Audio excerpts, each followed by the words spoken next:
We're still trying to get more power out of my Audi S4 and we're yet to get it on a dyno. But there's one thing that's very important to how much power this car's actually going to make, and that's down to the supercharger. So the supercharger is possibly one of the most important things overall about how much power this car's going to put out. So making sure that it's in good overall health is really important, and that's why today what we're going to do is we're going to take it off, we're going to service it and try and port it.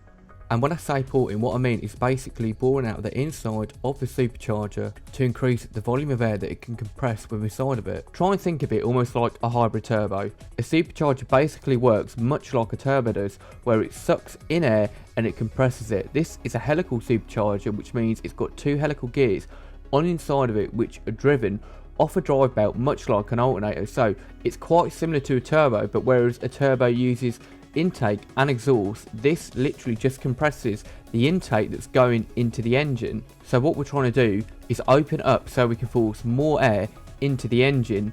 More air means more boost, and more boost means more power.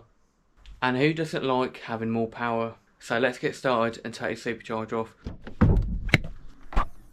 Right, to get this supercharger off, we need to take the covers off it, take the intake off it, a few electrical connectors front and back, well as a couple of coolant lines here, and bolting it, and it should come straight off.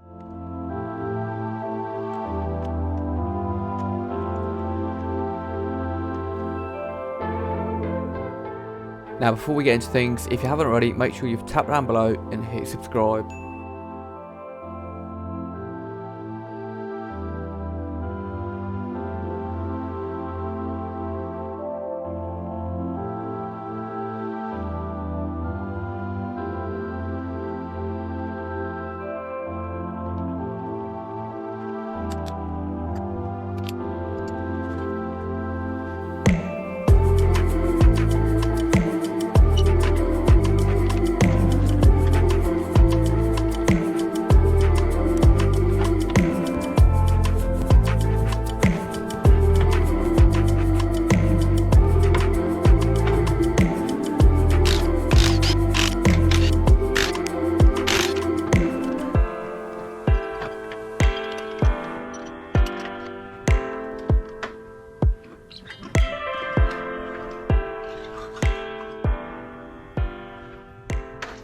Right, so I got myself a bit damp taking it off. Apart from that, all okay. So we've got that off just in time because it's absolutely tipping it down.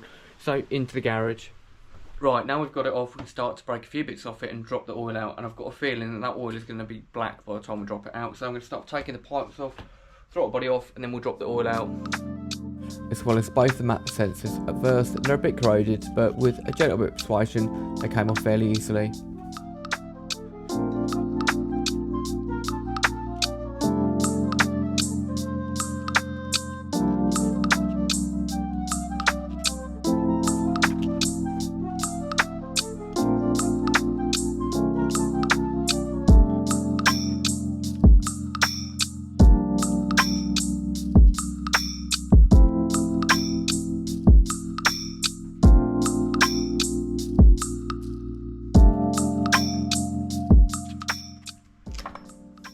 Supercharger itself feels like it's okay, there's no play in it, but I've got a feeling that oil is going to be disgusting. So to get it out, we just need to undo that Allen key bolt, 4 or 5mm there.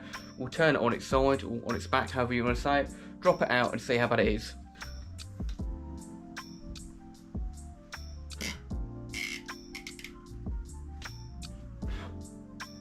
Well, it looks like I was wrong. It's not actually a 4 or 5mm, it's something in between, and I think it might be an Imperial one. So yeah, my mistake. Good start, innit? It's actually come loose. And I think here I spoke a bit too soon, as you're about to find out.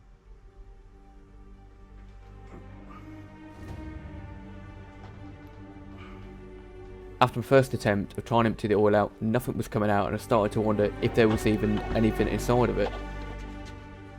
Well, so far nothing's coming out, so either it's really low or I'm not doing something right.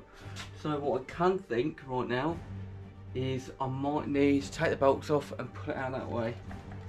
Interesting. And after thinking about doing it a different way and turning it on its side, the first bit of oil that came out didn't look right at all. That's not looking good at all, is it? Oh, it smells vile.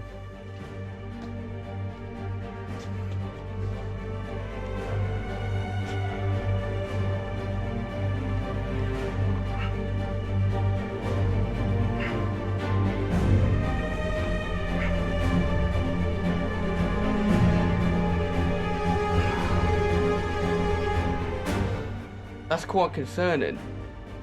The oil didn't look right at all. It was coming out metallic silver. I started to wonder if the supercharger was starting to fail.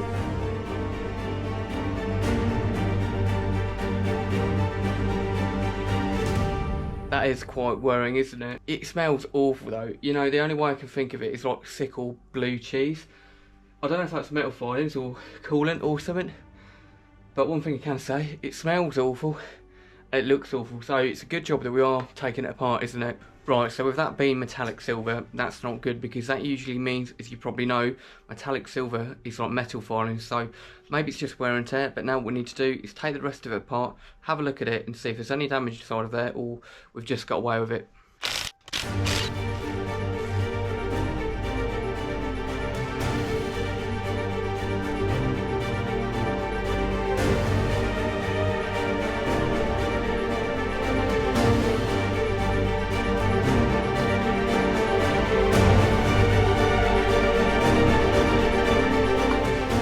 As you can imagine, at this point, I wasn't sure what to expect.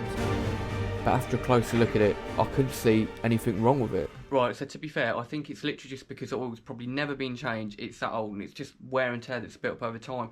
So I'm going to give it a quick clean out in here, looks okay, and then we'll try and get the rest of the casing out, the blades out, and then that's pretty much your supercharger out. After looking at it, I feel somewhat better, but we'll have to wait and see how we get on with it. Maybe we'll do this just in time and we've got lucky.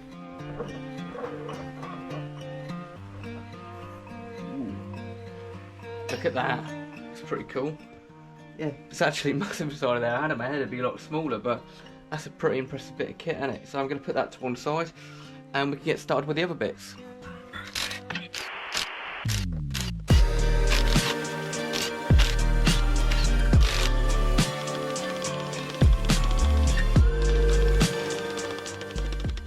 So I've heard that these can leak, but so far these look okay, which is pretty good.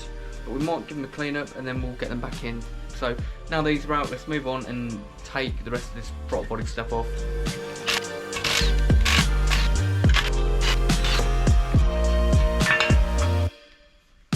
That came off a lot easier than I expected. So that now is pretty much a bare supercharger. Now we need to give it a clean and then we can move on to porting it. Right, so I've cleaned inside of here now and you can see here are some very, very small little rough marks on it. So I think that might just be the play from the supercharger because of having some crap oil in it. So I'm going to run over that with some Scotch-Brite, just try and clean it up. I'm not going to take too much material off it, just to try and clean up any rough spots. But I think we should be okay with that. We've done this just in time, I think. And inside of here is where you can see they look okay, the bearings look fine. Now that we're porting it, what we're basically doing is taking excess material off and opening it up so more air can flow into here. So what I'm going to do is each side, I'm going to take a bit off the bottom and a little slither at the top, as well as cleaning this up so it flows better. I'm going to make some marks and you'll see what I mean. So yeah, something like that, a bit down here, a bit down there, and a very small bit up there. So I'm not going to go too mad on it. And next to the throttle body, what I'm also going to do is open this up a bit more. I'm not too sure on what the diameter is right now, but what we're going to do is basically skim it around here. It'll also help it taking a bit more air. Should help the airflow better. It's not really going to do much, but I think the main bit is at the other end. Okay, so let's get the Dremel out and start grinding away.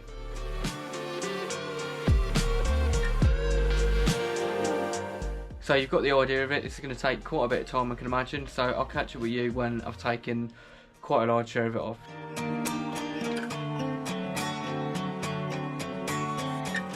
Right, so what I'm actually thinking right now is I might get another tool to do it, because otherwise this is going to take me an eternity. Like, you know, it's barely touching it. So what I might do is I might get the proper tool to do it, a bigger like milling thing basically, and like a die grinder, so it's going to be a lot quicker. And we're back. So I've got a better tool to do it now, and this should be able to cut through it like butter. So let's get into it.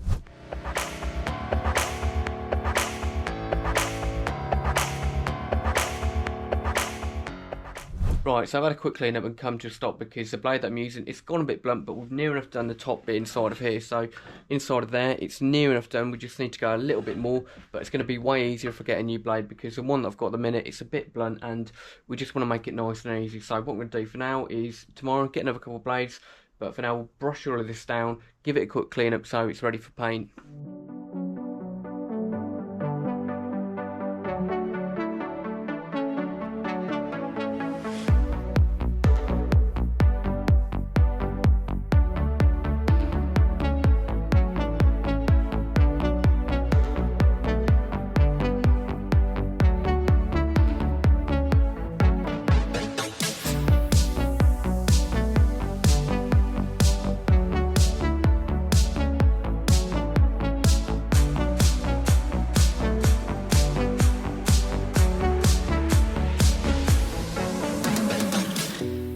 Right, so I got a pair of these from a local DIY store and they were 20 quid for the pair, which is pretty good. They're a lot bigger and look a lot sharper. They should be perfect for this and they should just be able to tear straight through it and make light work of it. So let's get back to it and carry on. And this tool's absolutely perfect for it. After quite a bit of time, we eventually got there. So let's get through to the finished result.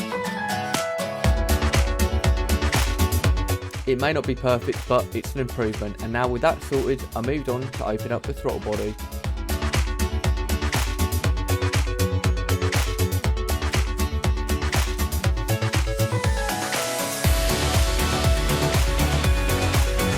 Now all it's left to do is clean up the inside and we can get some paint down.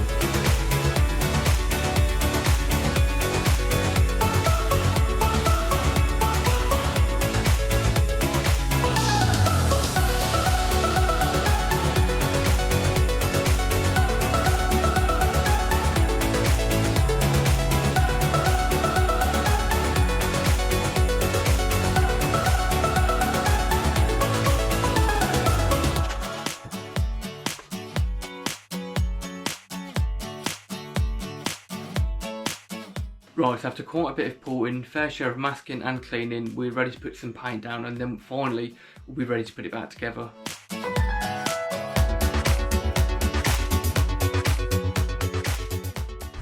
Okay, so I'm not going to sit here and tell you everything's going to plan because it usually doesn't, and it isn't. So you can probably tell if we look at it, there's some really small fisheyes on it. So I think that's happened because when I was trying to mount all this up, I've touched it with my hands and really I didn't think about it. I should have probably put some gloves on and cleaned it again or something and we would have been okay. But I've just tried to flat it down a little bit, went over it with another coat of paint and it's not quite as bad. But I'm hoping that when we put some base coat, some clear coat down, it won't be too noticeable. On the top, it's completely fine.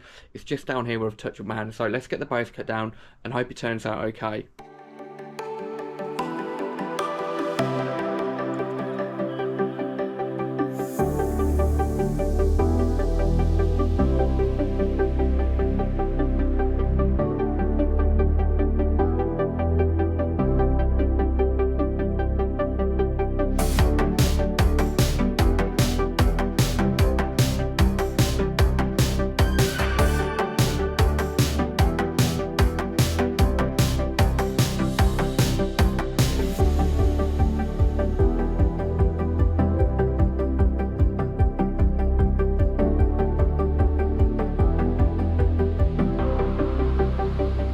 Right, there we go, all the paint's done, that looks wicked so far. Is it perfect? Nah, it's not, but I'm more than happy with that. Anyway, what I'm going to do while I'm waiting for that to dry is I'm going to try and clean up this Supercharged out. Don't know what I'm going to do with it yet, might paint it, might polish it. So when that's dry, we'll be ready to put everything back together. I'm going to try and do the best that we can so that when we put this all back together, it's going to look as good as it can. So let's get on with it.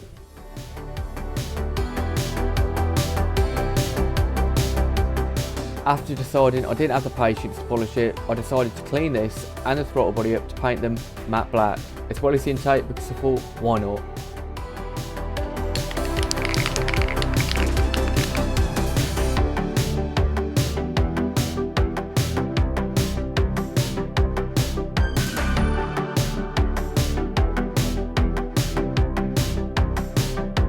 And of course, not forgetting to paint the engine covers.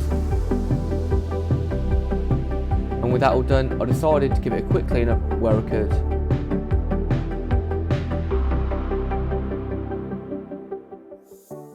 Right, I don't have the patience to polish the supercharger, but at the end of this it does look quite easy, so let's quickly polish these and it should look a bit better.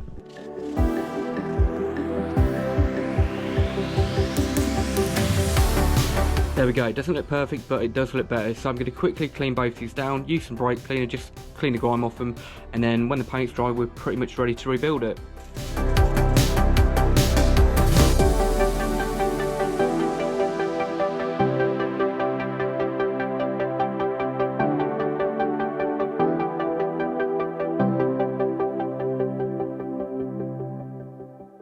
Right, so finally everything's dry and we're ready to put everything back together. So I'm not too sure where I'm going to start now, but I'm thinking first of all we'll start putting the supercharger in, we'll get that in, and then we'll do all the little bits, and I can't wait to get it sorted. So let's get into it, get it all back together, and then we can put it on the car, and hopefully it's made some degree of an improvement, hopefully not a lot. So let's get to it. Right, so to start off, before I put this back in, we're going to put a bit of sealant around here, so when we tighten everything up it's going to be nice and sealed. The last thing we want is to put this back together and have to take it off again because there's some sort of air leak. And this spring, I'm pretty sure it's universal, as far as I can tell anyway, so it doesn't matter which way it goes, I think.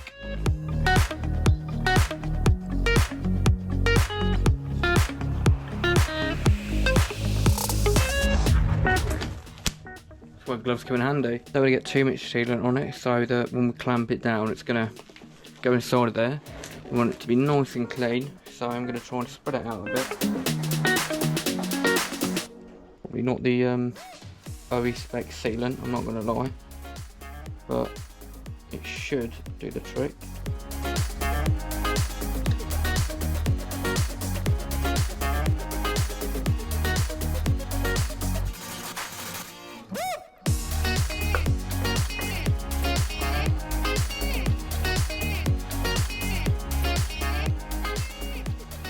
Right, so these top two bolts are hollow as well, so I'm going to put thread lock on these as well, so that when we tighten everything down it's nice and sealed as it should be. So let's get the bolts in.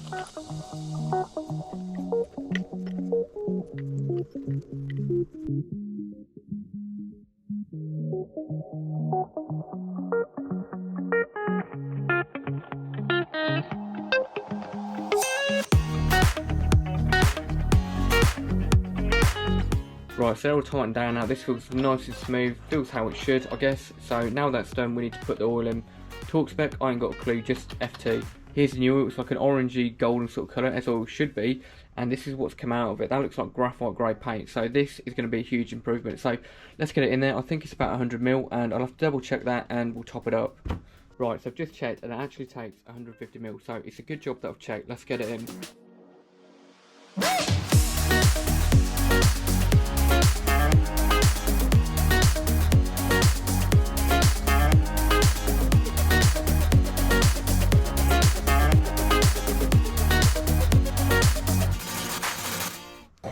Look at that, that is so smooth now. It's smoother than my brain. Right, so Supercharger is all back together.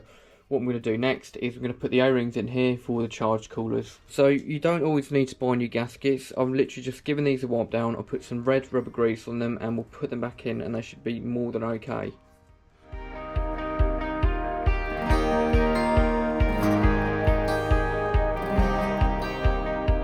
Right, so now I'm going to put this valve back on and we're going to do exactly the same. Red rubber grease on the seals and we'll bolt them back on.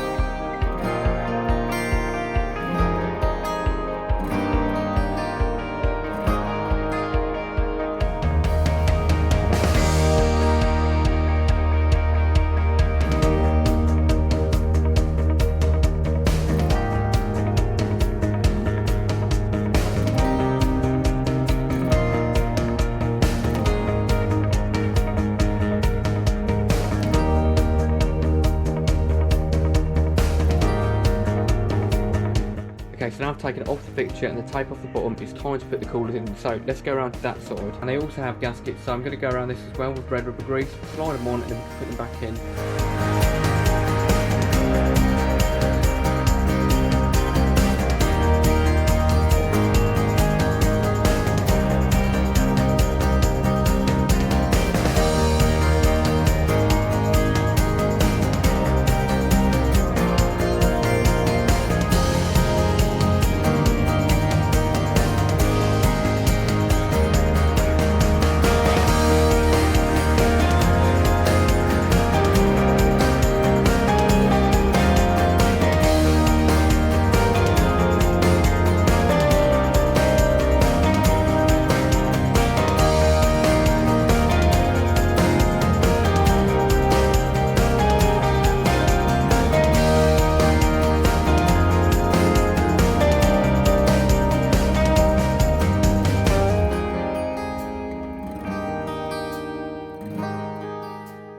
Okay, so it's all back together now. All we need to do is put it back on the car. Right, I can't wait to get this on, so let's see what it looks like.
Okay, so it's all back together now, apart from these two coolant hoses at the front. So what I'm going to do, because the coolant's completely dropped down, is I'm just going to top it with water, just put a hose in here, and then when it starts coming out of here, I'm going to connect them back up, run the car up to temperature, and then we'll bleed it through.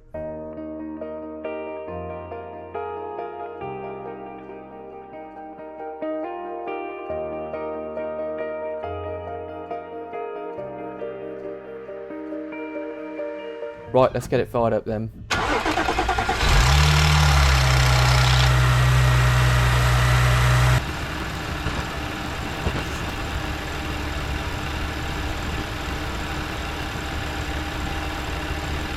Right, so far so good. So I'm going to rev it up to about 2000, and that's I think where it kind of bleeds the supercharger properly. So I'm going to do that quick, and then we should be able to take this thing out. And for now, I'm going to run it without the covers on, but we'll put them on in a bit.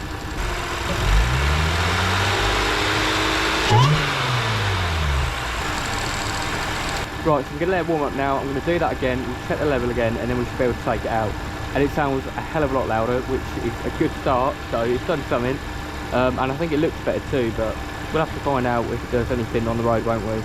Okay, so it's all good, the level's not changed, we're nearly ready to take it out. There's just one last finishing touch.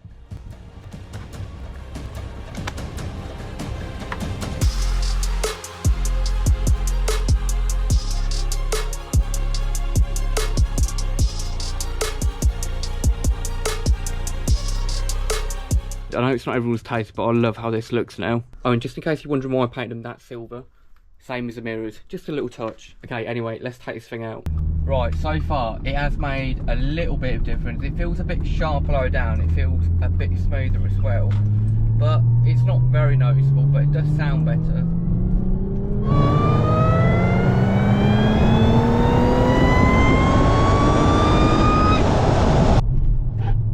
Funny, isn't it?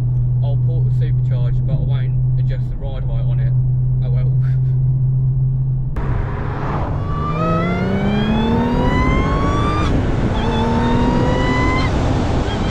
Okay, so far it's all good, no levels have changed, it looks pretty good, none of the paint's reacted yet, so I'm kind of hoping it doesn't, but we'll see how we get on. And that Supercharger now sounds absolutely amazing. So it has made a very small difference, not as noticeable as I probably would have liked, I'm not going to lie about that, but you can feel it a bit lower down, it's a bit more torquey and a bit more responsive, so I'm quite happy with it. I've spent quite a bit of time trying to put it out, as you can probably tell, to be honest. I mean, if you had a more powerful, you know, compressor or tool or something like that, you'd probably get it done a lot quicker, but sometimes you just have to make do with what you got. And I feel like that's kind of what I've done by porting this, trying to maximise the sort of airflow that we can get in there by not really changing much. One thing I think we can definitely agree on though, it was well in need of a service, because you seen that oil when it came out of it, it was literally like metallic paint. So I'm going to monitor it and see how it goes, probably 50 to 100 miles. I'll take a bit of oil out of it, I'll have a look at it, and hopefully it's not going to be silver again, but maybe we've solved the issue and it's just wear and tear. So there we go. The best thing to do would have probably been to have got it on a dyno before and after, but I think when we've done the other stuff to it and we do get on a dyno, we will have a bit of a better idea of if it's worth it, if we could compare it to other cars out there that haven't done it with the same sort of level of tuning or whatever. But it's going to vary car to car, and I know there might be some people out there who are going to say the porting is a waste of time or it's a really shoddy job, which that's fine with me. I'm quite happy with it, but I mean, if you send that off to someone else, you'd end up paying a hell of a lot more money for it. And I've spent a few hours over the course of this week trying to get all this stuff done, and I think for the results, yeah, it's been worth it, because it does feel sharper now, it feels a bit more torquey lower down, it looks a lot better too, and I just wanted to try it. And sometimes that's all you can do. If you want to try something, you just kind of feel it out and you go for it, don't you? So I'm quite happy that I felt it out, given it a go, and the results eventually will speak for themselves when we do get on a rolling road. Of course, I am still kind of waiting about a clutch, and I keep saying, oh yeah, we'll get on a rolling road, we're going to get a clutch in it, but I'm just in talks with someone at the minute. I'm not going to name any names about a clutch for this, so we're trying to figure something out, and then when I know better there as well, we'll kind of be able to move forward a bit more. So I'm sorry that I've kind of kept some of you waiting for that. I mean, I'm just trying to feel it out properly so that we make the right choices, and you know, everyone's happy at the end of the day. When I know a bit more there, if it's going to work, then you'll know better as well, and we'll be able to move a bit further forward. Anyway, leave a comment down below and let me know your thoughts on this. I think it's been worth it. Very minimal gains, but it's all a learning curve, isn't it? The main thing for me though is I've learned something new, I've given it a go, and I can notice a small difference. So it has kind of paid off. And I think sometimes that's the thing, is it's all a learning curve, and you just have to give things a go if you want to try them out, because I've always wanted to do that. I've never had a supercharged car before, and I've just really enjoyed doing it. So if you feel like doing something to your car, I mean, don't be afraid to try it. I mean, not everyone's going to like it, but if you like it and you enjoy doing it, that's all that's about. I mean, that's just one of the main reasons that I'm doing this, for example, because I love doing what I'm doing with my cars. I like messing about with cars, you can probably tell that anyway, and I like sharing it with you and just kind of giving you some insight maybe to inspire you to do stuff with your car, let's say, and just showing you that you can give anything a go, and if you just see it through to the end, you can achieve it. Because if I can do all this stuff to this car, then you can too. I mean, at the end of the day, all you have to do is try. Like, I remember starting out, like, when I just passed my test on, I had a Golf at the time, and I had absolutely no idea how anything worked. And the thing is I don't know everything about cars. I've just learnt stuff over time by doing all these things. And the weird thing about this car, it kind of takes me back more to when I got my first really car that I started doing cars on, which was a red Mark II Golf. And this car, I paid £200 for it. I remember going to view it. I drove an hour away to go and view this car in the car that I had at the time, which was another Golf. And this was a lady owner who had it for 15 years, and she parked it away in a garage. And she lived in a block of flats. She was a lovely lady. I remember going to knock on a door, and she literally just went to the garage, undid it, pulled it up, and there was a pinky red Mark II Golf sat inside of there. And instantly I thought, I love this, I've got to have this car. And I said to her, would you take me out on a test drive? And he said, okay. She said, yeah, of course. She took me out on a test drive in it. She had this car for 15 years as well, which is a hell of a long time, and it was absolutely amazing. I loved it. I really liked it. And I said to her, yeah, I'll have it. And she said, I'll have it for another week, and then it's yours. And so I remember this week was the most difficult week for me, because I remember waiting for it, and time went so slowly, because when you're waiting, time goes slowly, because I couldn't wait to get this car. And then I went down to get it. I was really excited. I got my mum to give me a lift down at the time, and I remember going down, going to start this car, and then it wouldn't start, and I thought, oh god, no. And so I remember having to get it recovered back from the AA, and then I thought, I'm going to try and figure this out and see if I can fix it. It would start if I ran it off another car, but it wouldn't start on its own, if that makes sense. And I thought, oh, it's got to be the battery. So I put battery on it, and then it wasn't actually the battery, it was actually the alternator at the time. And I remember it was actually the regulator in the back of it. And I remember one of the first, you know, proper car places I went to, it was Euro car parts. I remember getting a voltage regulator for £3 or £4, which was nothing at the time. And so I got that, I literally put it in and like screwed it in. There were little two like crosshead screws in the back of it. I remember unscrewing it, screwing it in, going to turn the key, and it started no problem at all, and it would hold its own power. And I remember this was absolutely brilliant. I was over the moon with it, and I spent a whole day after that tea-cutting it, because it was literally pink, because red used to fade like a lot, and it literally it completely faded away. I spent ages and ages tea-cutting it away, cleaning it up, and by the end of it, it was literally like this sort of red, and it was one of the best feelings in the world. And I feel like after I did that, that's where it really started for me, getting into cars, and I just started to fall in love with it. The more and more that I did, I had no clue what I was doing at first, but the more that I started to do, and the more that I started to try, the more that I started to pick up. So, like I'm trying to say is, don't be afraid to try something, because you might surprise yourself at the end of the day. Okay guys, so thanks for watching. I hope you've enjoyed the video, and of course leave a comment down below, let me know your thoughts, give us a thumbs up, don't forget to tap down below and hit subscribe, and of course I'll catch you next video. See you in a bit.